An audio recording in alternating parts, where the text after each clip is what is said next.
Well, really, you're trying to change the foundation of a house while everybody's trying to move around and live within it.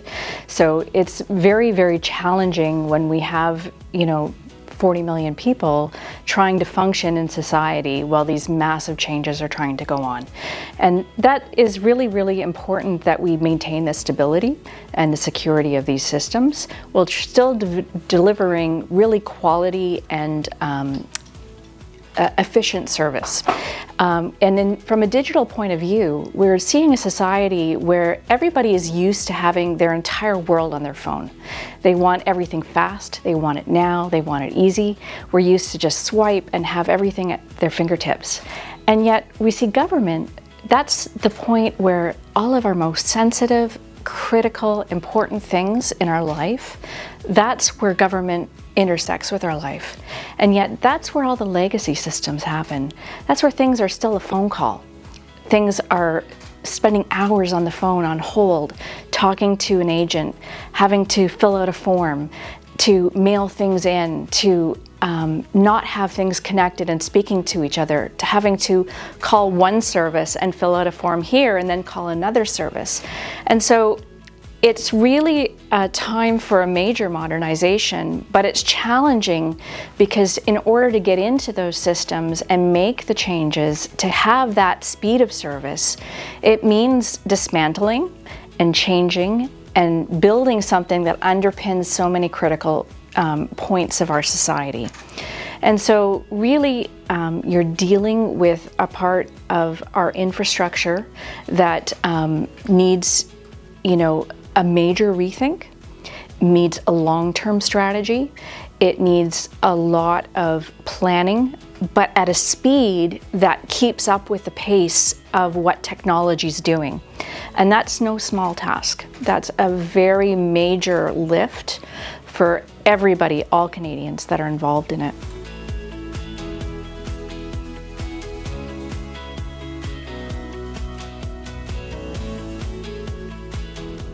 Well, there's a few things. A lot of it is the shift from the legacy systems, a lot of which were custom coded. And, it was built for 20, 30 years where you'd have people working in-house knowing how to maintain that program. It was set it and forget it. To now it being mainstream large vendors, software as a service on the cloud, where these are constantly evolving, requiring major upgrades, but that keep up with technology. So these are things that are more familiar interfaces to the public. They can keep up with the pace of technology, but are much more user-friendly. They will adapt to the pace of change that we are accustomed to in technology. They will keep up with the latest things like predictive analytics, AI, things that will allow us to interact with this technology more. Things like chatbots or, with more options like with call centers to be able to interact by text rather than just by telephone. So we're going to see a lot more ways of interacting with the government in the next iteration of digital government.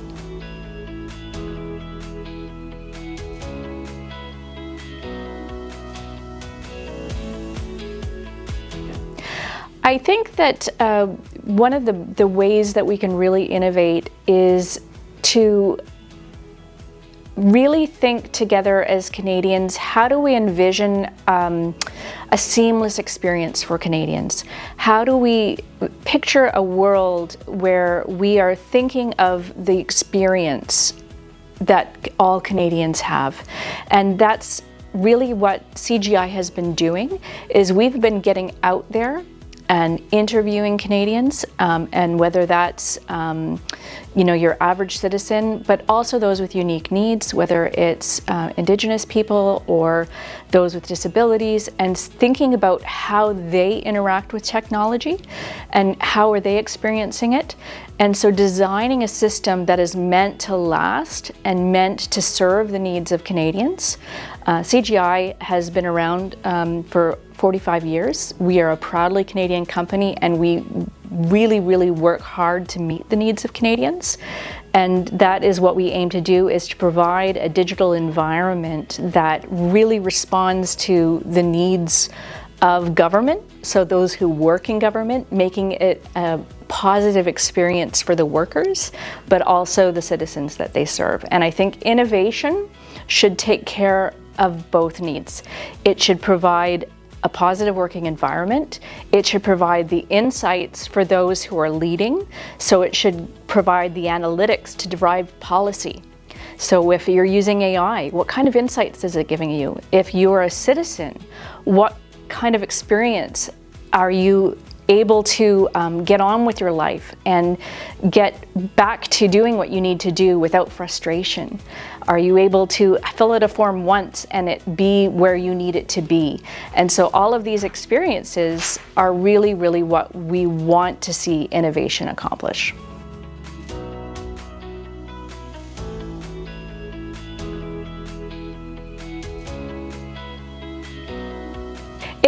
We actually do the full range. So CGI is what we call a system integrator, but we also do managed services. So we can do everything from business consulting to help develop a roadmap or a framework for developing a plan for where the technology needs to be.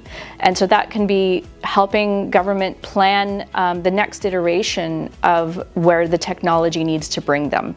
So for example, if you're going to be adopting AI, what's the plan for AI for the next 5 years? Do you just want to do one little app? What does that app need to be? Does it need to be graphics? Does it need to be text? Does it need to process numbers? Well, depending on what you want to do with it, the foundation for that's going to be different. So why buy one piece of technology? Why not build something that can do all that you want to accomplish? So we would advise and have an advisory service for that. Or we could be the ones coming in and developing the technology and implementing the systems and building and customizing. Or we could be the ones that are there on the day-to-day supporting and staffing the maintenance of that. So we actually are full system services that can do the full range. And we also cover every industry, not just government. So for myself, I lead the health consulting practice.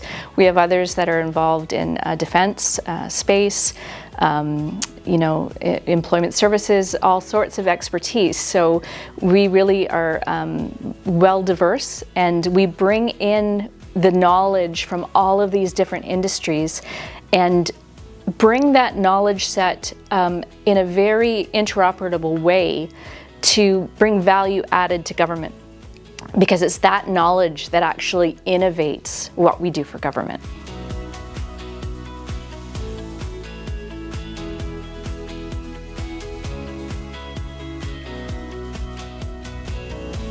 I really love opportunities like this because it's not a massive conference where you don't know who's there. It's very intimate.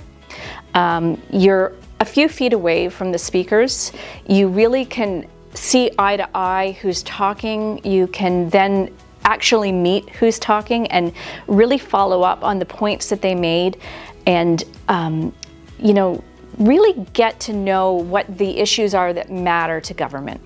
You can speak to the people in the audience and see on their face whether it impacted them or not, and say, do you think this is going to make a difference to you, and how can CGI help? And so to me, an event like this is a really good opportunity to make those one-on-one connections and really let them know that we are a Canadian partner that can make a difference to their department on an everyday basis.